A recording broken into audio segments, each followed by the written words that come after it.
ভালো কাজ করলে সবাই প্রকাশ্যে হোক, পিছনে হোক প্রশংসা করবেই। আপনি যেই হন, ভালো কাজ করলে প্রশংসা করবেই। যেমন মনে করেন যে বাংলাদেশে 64টা জেলা, প্রতিটা জেলায় 2টা থেকে 4টা পর্যন্ত সংসদ সদস্য আছে। 2টা থেকে 4টা। আচ্ছা, এই 64টা জেলার মধ্যে একমাত্র জেলা দেখতেছি রাজশাহী, যেটার সৌন্দর্য সারা বিশ্বকে মনে করে দিতেছে বা মনে করে দিছে অলরেডি। যারা একবার দেখছে তারা অবশ্যই ওই ভিডিওতে দেখলো, ভিডিওটা টেনে টেনে দেখছে। যা টেনে টেনে দেখে এত সুন্দর পরিবেশ কোথায়। রাজশাহীর রাস্তাঘাট থেকে শুরু করে নদীর পাড়, টোটাল রাজশাহী শহর সব কিছু মিলে এত সুন্দর একটা পরিবেশ তৈরি করে ফেলছে। কেন, রাজশাহীতে যারা দায়িত্বে আসছিল, মনে করেন যে এমপি থেকে শুরু করে মন্ত্রী বা সিটি কর্পোরেশনের মেয়র সংশ্লিষ্ট সকলে মিলে তারা যে এত সুন্দর কাজ করছে, তাদের কি সংসার ছিল না, তাদের পেট ছিল না, তাদের ফিউচার ছিল না? সব ছিল, সব আছে, সব কন্ট্রোল করছে, তারপরে সৌন্দর্য করছে। অথচ বাংলাদেশে আরও যে 63টা জেলা আছে, তাদের তো মনে হয় যে কি আছে কি নাই, তাদের যে কি মেন্টালিটি, তারা যে কিভাবে যে মনে করেন যে কমিটমেন্ট নিয়ে এরকম সিনেমিনি খেলে, তারা যে কি যে পাইছে, কি যে সামনে পাবে, উপরওয়ালা ছাড়া, সে ছাড়া আর বাকি কেউ বুঝবে না। তো একটা জিনিস মনে রাখবেন, আপনি যেখানে যে দায়িত্বে আছেন, মনে করেন যে আপনাকে সৃষ্টিকর্তা পাঠাইছে ওইখানে ওই দায়িত্বটা পালন করার জন্য। আপনি যদি সৃষ্টিকর্তা যে কমান্ড যদি আপনি ফলো না করেন, আপনি চেয়ারটার দিকে তাকান, এই চেয়ারটার দিকে তাকান, এই চেয়ারে আগে আপনার মতো অনেক বড় বড় কর্মকর্তা ছিল, আপনার মতো অনেক বড় বড় কর্মকর্তা ছিল, তারা এখন ভ্যানিশ হয়েছে, ভ্যানিশ, টোটাল ভ্যানিশ। আপনি যদি আপনার দায়িত্ব পালন না করেন, আপনিও ভ্যানিশ হয়ে যাবেন। জাস্ট 2 দিন কি 4 দিন একটু ওয়েট করেন, ভ্যানিশ হয়ে যাবেন। ভালো কিছু করেন, কারণ আপনি যে কাজ করতেছেন, আপনি যা কাজ করবেন, পাবলিক কি দেখলো কি না দেখলো এটা মেইন না। আপনি সৃষ্টিকর্তার একটা প্রতিনিধি হিসাবে আপনি কাজের দায়িত্ব পাইছেন, আপনি সেই কাজটা ফলো আপ করেন। অন্য কে কী বললো ওগুলো ফলো আপ করার দরকার নেই।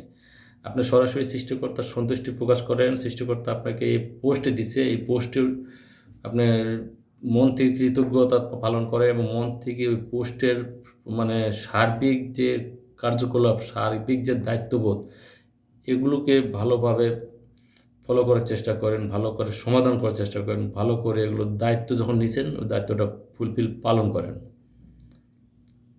দেখেন, একটু চিন্তা করেন, কয়েক বছর আগেও দেখছি মানুষ এলাকার মেম্বারদের নিয়ে এলাকার যে মেম্বার, চেয়ারম্যান মেম্বারদের নিয়েও কোনো নোংরা কথা বলার পরিবেশ পাইতো না, সাহস পাইতো না, তাই নাকি?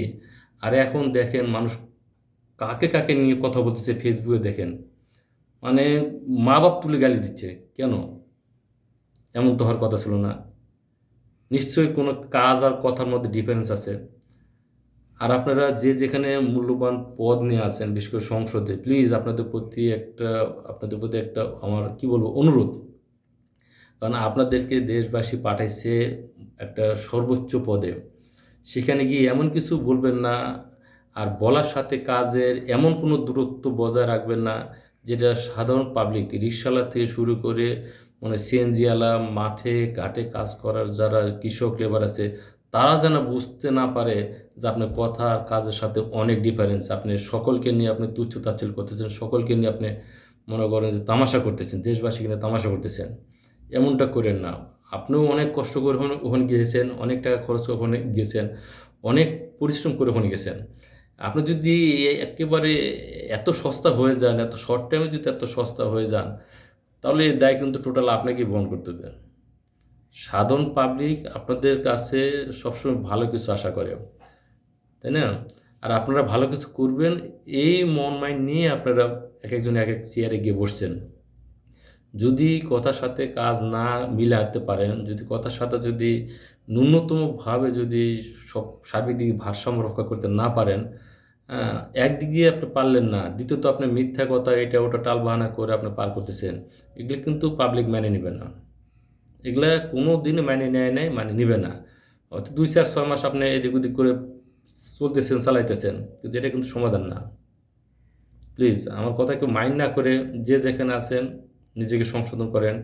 ভালো একটা মনে করেন যে উদ্দেশ্য নিয়ে ওখানে গেছেন, ভালো একটা উদ্দেশ্য নিয়ে চেয়ারে বসছেন, সুষ্ঠু সুন্দরভাবে যার যার ধর্ম, যার যার সৃষ্টিকর্তার প্রতি সন্তুষ্ট মাইন্ড রাখেন।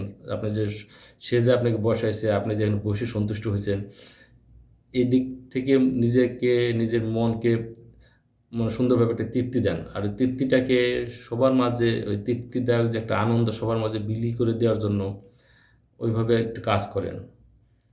ওইভাবে কাজ করেন। জনগণ বা পাবলিককে কষ্ট দিয়ে, পাবলিককে মনে করেন যে উল্টাপাল্টা বুঝ দিয়ে এত কিছু করার দরকার নেই। যেটা স্বাভাবিক সেটাই করেন, যেটা স্বাভাবিক সেটাই বলেন। প্লিজ কথা কোনো মাইন্ড করবেন না। কারণ আজ পাবলিক লেভেল থেকে এত নোংরা কথা কেন যাবে আপনাদের বিপক্ষে? দেখেন, একটু ফেসবুকে তাকায় দেখেন, মনে করেন যে রিক্সাওয়ালা, ভ্যানওয়ালা, গ্রামের কৃষক, শ্রমিক, ডে লেবার, মানে বাপ মা তুললেও বকাবকি করতেও গায়ে লাগতেছে না, দ্বিধাবোধ করতেছে না। এগুলো শুনে তো স্বাভাবিক পাবলিকের তো খারাপ লাগতো, লজ্জা লাগতো। আমি লজ্জা পাইতেছি, আপনি কি পাইতেছেন না?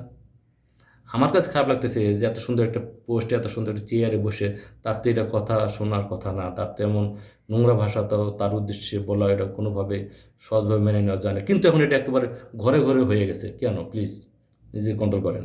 নিজেকে কন্ট্রোল করেন, আপাতত আর কিছু বলার নাই। প্লিজ। আসসালামু আলাইকুম। সম্ভব হলে শেয়ার করে দিন।